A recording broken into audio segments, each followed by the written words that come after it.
Chapter 14, Part 7, Evaluating the Effectiveness of Psychotherapy.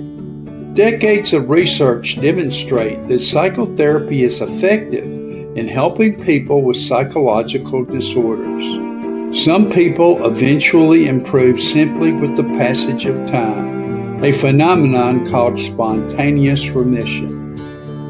Researchers use a statistical technique called meta-analysis to combine and interpret the results of large numbers of studies.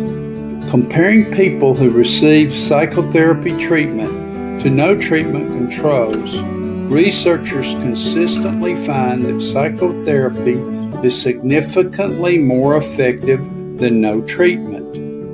On average, the person who completes treatment is better off than about 80% of those in the untreated control group. Benefits are usually apparent in a relatively short period of time. Gains that people make tend to endure. Brain imaging technologies show that psychotherapy alone produces distinct physiological changes in the brain that are associated with a reduction of symptoms. Is one form of psychotherapy superior? A surprising but consistent finding emerges. In general, there is little or no difference in the effectiveness of different psychotherapies. The fact that there is little difference in outcome among empirically supported therapies does not mean that all forms of psychotherapy are equally effective.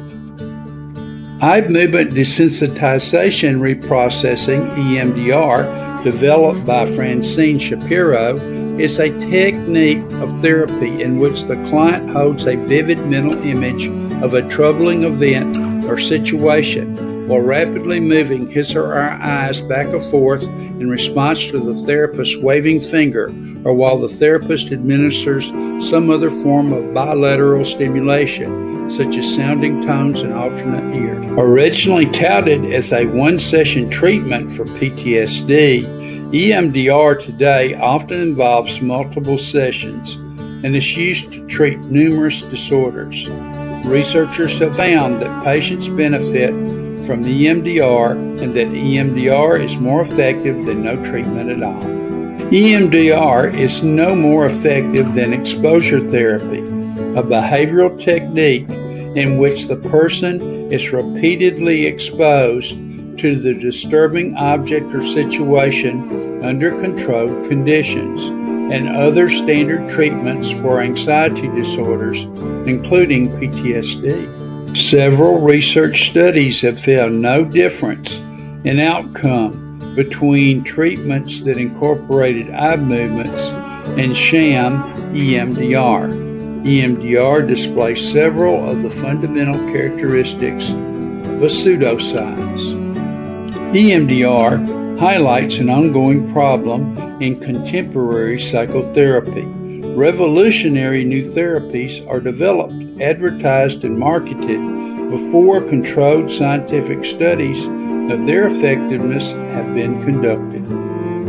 What factors contribute to effective psychotherapy?